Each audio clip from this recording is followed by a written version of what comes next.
नमस्कार, आप देख रहे हैं कैपिटल टीवी और मैं हूं आपके साथ पारुल त्रिपाठी। उत्तर प्रदेश, मध्य प्रदेश, राजस्थान और छत्तीसगढ़ जैसे राज्यों में भाजपा की सरकार आम जनता के हित में जिस तरह के फैसले ले रही है, अब उसी राह पर कांग्रेस शासित हिमाचल प्रदेश भी चल निकला है। हिमाचल में कांग्रेस के नेता की तरफ से शिमला की विवादित संजोली मस्जिद का मामला उठाया गया। फिर एक के बाद एक इसी तरह के कई मामले हिमाचल प्रदेश के कई हिस्सों में बवाल का कारण बन गए। संगठन और सरकार में सॉफ्ट हिंदुत्व की छवि बनाने की कोशिश। इसके बाद हिमाचल कांग्रेस और हिमाचल प्रदेश सरकार में सॉफ्ट हिंदुत्व की छवि बनाने की कोशिशों ने स्पीड पकड़ ली है। स्थानीय लोगों को आकर्षित करने, बहुसंख्यक आबादी को अपने साथ जोड़ने या विपक्षी भाजपा को उसी की पिच पर कड़ी टक्कर देने के चक्कर में हिमाचल कांग्रेस की ये कोशिश पार्टी में अंदरूनी कलह की वजह भी बनती जा रही है। इसकी गूंज दिल्ली में 24, अकबर रोड और 10 जनपद तक भी पहुंच गई है। वक्फ बोर्ड पर कांग्रेस की लाइन से अलग चल रहे मंत्री। वक्फ बोर्ड में संशोधन को लेकर जो केंद्र सरकार की तरफ से संसद में रखा गया, तो कांग्रेस इस विधेयक का विरोध कर रही थी। इस विधेयक को जेपीसी के पास भेज दिया गया। वहीं हिमाचल प्रदेश कांग्रेस के नेता और हिमाचल सरकार के मंत्री विक्रमादित्य सिंह वक्फ बोर्ड के मुद्दे पर पार्टी लाइन से अलग बयान देते हुए दिखे। वो इसी कानून के सुधार के पक्ष में बयान देते हुए दिखे। लोक निर्माण मंत्री विक्रमादित्य सिंह ने वक्फ बोर्ड में सुधार की जरूरत की बात कही। उन्होंने सोशल मीडिया पर एक पोस्ट में लिखा, हिमाचल और हिमाचलियत के हित सर्वश्रेष्ठ, सर्वत्र हिमाचल का संपूर्ण विकास। जय श्री राम। समय के साथ हर कानून में तब्दीली लाना आवश्यक है। वक्फ बोर्ड में भी बदलते समय के साथ सुधार की आवश्यकता है। अयोध्या में श्री राम जन्मभूमि पर बने भव्य मंदिर में रामलल्ला की प्राण प्रतिष्ठा समारोह के समय से ही विक्रमादित्य सिंह हिंदुत्व के मुद्दे पर लगातार पार्टी लाइन से अलग रुख अपनाते दिख रहे हैं। इसके बाद विक्रमादित्य सिंह को योगी सरकार का मॉडल भा गया। देवभूमि हिमाचल की जनता वहां की डेमोग्राफी के बदलाव को लेकर सड़कों पर विरोध कर रही है। इस बीच विक्रमादित्य सिंह ने ऐलान कर दिया कि हिमाचल में भी अब उत्तर प्रदेश की तरह हर भोजनालय और फास्ट फूड रेहड़ी पर मालिक और कर्मचारियों की आईडी लगाई जाएगी, ताकि लोगों को किसी भी तरह की परेशानी ना हो। इसके लिए शहरी विकास विभाग और नगर निगम की बैठक में निर्देश जारी कर दिए गए हैं। योगी मॉडल अपनाने से कांग्रेस के भीतर कलह। दरअसल ऐसा ही फैसला यूपी की योगी आदित्यनाथ सरकार ने हाल ही में जारी किया है। अब कांग्रेस के भीतर ही हिमाचल सरकार के इस फैसले के खिलाफ बवाल शुरू हो गया है। कांग्रेस के कई वरिष्ठ नेता हिमाचल सरकार की इस फैसले की मुखालफत कर रहे हैं। ऐसे में कांग्रेस हाईकमान ने भी विक्रमादित्य सिंह के इस फैसले के खिलाफ नाराजगी जाहिर की है। हालांकि विक्रमादित्य सिंह को हिमाचल कांग्रेस के कई नेताओं का समर्थन भी मिला है। कांग्रेस पार्टी के सूत्रों के मुताबिक विक्रमादित्य सिंह के इस फैसले के ऐलान से पार्टी आलाकमान नाखुश है। कांग्रेस अध्यक्ष मल्लिकार्जुन खड़गे समेत पार्टी हाईकमान नाराज है। ऐसे में यह भी सूचना मिल रही है कि विक्रमादित्य सिंह को इस मामले पर पार्टी हाईकमान ने दिल्ली तलब किया और उन्हें फटकार भी लगाई है। इसके साथ ही हिमाचल सरकार ने इस फैसले को लेकर विक्रमादित्य सिंह ने प्रदेश प्रभारी राजीव शुक्ला को मामले की जानकारी दी है। इस सबके बीच हिमाचल कांग्रेस की अध्यक्ष प्रतिभा सिंह ने सरकार के इस फैसले पर कहा, अब ये बात सरकार के संज्ञान में आई है। उन्होंने विक्रमादित्य सिंह के बयान पर सहमति जताते हुए कहा कि सरकार ने ये फैसला किया है कि खाने की दुकान लगाने वाले लोगों की पहचान होनी चाहिए कि वो कौन है और कहां से आए हैं। इसके अलावा जो सामान वो बेच रहे हैं उसकी शुद्धता बनी रहे, इसलिए सरकार ने ये फैसला लिया है। प्रतिभा सिंह ने आगे कहा, लोग क्या खा रहे हैं, उसमें क्या मिलाया गया है, ये देखना सरकार का भी फर्ज है। हम ये नहीं चाहते कि दूसरे राज्य से हमारे यहाँ आने वाले पर्यटन यहाँ का खाना खाकर बीमार पड़ जाएं।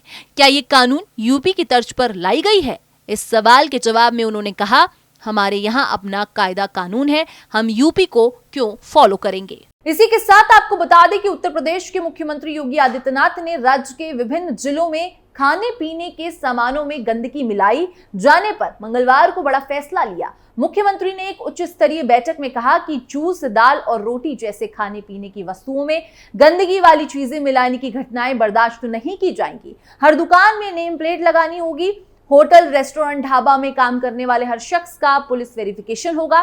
मास्क लगाकर और हाथों में ग्लव्स पहनकर ही खाने पीने का सामान बनाया और बेचा जाएगा। मेरठ, गाजियाबाद, ग्रेटर नोएडा और शामली में जूस में थूकने, तंदूरी की रोटियों में थूकने और जूस के साथ पेशाब मिलाने जैसे घटनाओं को गंभीरता से लेते हुए यह आदेश जारी किया गया है। मुख्यमंत्री ने निर्देश दिया है कि ऐसे ढाबों और रेस्टोरेंट के खाने पीने के सामान और प्रतिष्ठानों की गहराई से जांच की जाए। हर कर्मचारी का पुलिस वेरिफिकेशन कराया जाए। खान पान की चीजों की शुद्धता पवित्रता सुनिश्चित करने के लिए खाद्य सुरक्षा एवं मानव अधिनियम में आवश्यक संशोधन भी किए जाएगा।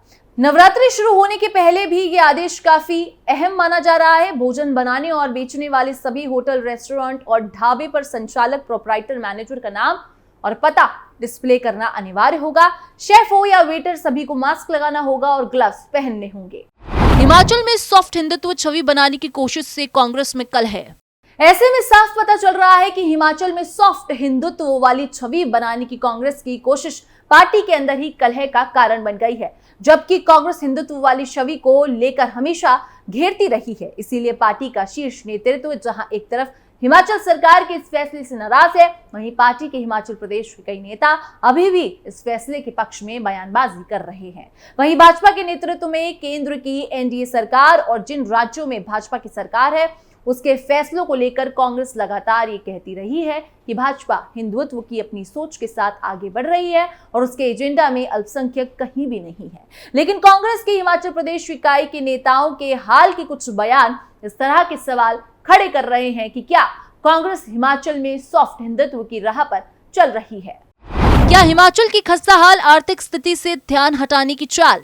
राजनीति जानकारों के मुताबिक इस सवाल भी पूछा जाने लगा है कि क्या कांग्रेस को लगता है सॉफ्ट हिंदुत्व की छवि के बिना वो हिमाचल प्रदेश में सत्ता में वापसी नहीं कर पाएगी, या फिर राज्य की बेहद खराब आर्थिक स्थिति से ध्यान हटाने का ये सबसे आसान तरीका है, क्योंकि कांग्रेस की सरकार बनने के बाद से ही हिमाचल प्रदेश की आर्थिक स्थिति खस्ताहाल हो चुकी है। ये बात किसी से छुपी नहीं है कि चुनाव के समय जनता के बीच जिन दावों और वादों का सामना करके कांग्रेस सत्ता में आई, उसे पूरा करने में राज्य सरकार के खजाने खाली हो रहे हैं, जिससे सरकार के पसीने छूट रहे हैं। सॉफ्ट हिंदुत्व की तरफ हिमाचल कांग्रेस के बड़े नेताओं का झुकाव।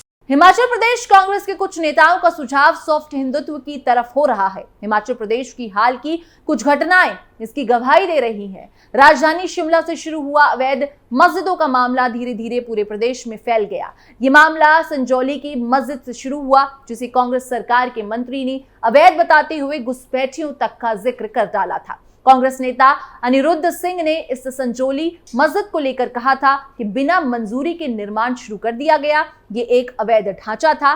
पहले एक मंजिल बनाई गई, फिर बाकी मंजिलें बनाई गई। शिमला का मामला थमा भी नहीं था कि कुसुमपट्टी में मस्जिद और नमाज को लेकर विवाद गहरा गया। मंडी जिले के दशकों पुरानी एक मस्जिद को लेकर भी बवाल शुरू हो गया था। रामपुर, सुन्नी और कुल्लू जिला मुख्यालय में भी ऐसे ही मामले देखने को मिल रहे थे। इस सब के बीच ही कांग्रेस नेता और हिमाचल प्रदेश के मंत्री विक्रमादित्य सिंह वक्फ बोर्ड के मुद्दे पर पार्टी लाइन से अलग बयान दे रहे थे। आईटी नीति पर कांग्रेस के राष्ट्रीय अध्यक्ष नाराज, प्रदेश अध्यक्ष की सहमति। इसके बाद फिर हिमाचल में उत्तर प्रदेश की तरह हर भोजनालय और फास्ट फूड रेहड़ी पर मालिक की आईडी लगाने के निर्देश की चर्चा होने लगी, जबकि यूपी की योगी आदित्यनाथ सरकार के ऐसे आदेश को कांग्रेस ने हिंदुत्व की विचारधारा और समाज में विभेद पैदा करने की कोशिश से जोड़कर भाजपा पर हमला किया था। कांग्रेस आलाकमान की नाराजगी की खबरों के बीच हिमाचल प्रदेश कांग्रेस अध्यक्ष प्रतिभा सिंह ने इस फैसले का समर्थन कर मुद्दे को और बड़ा बना दिया, लेकिन आलाकमान इससे नाखुश है। इन हिंदू विरोधी फैसलों से कांग्रेस की मंशा पर शक तो जरूर होने लगता है। आपको क्या लगता है? जरूर कमेंट में हमें बताएं। बाकी देश और दुनिया की तमाम खबरों के लिए देखते रहिए कैपिटल टीवी।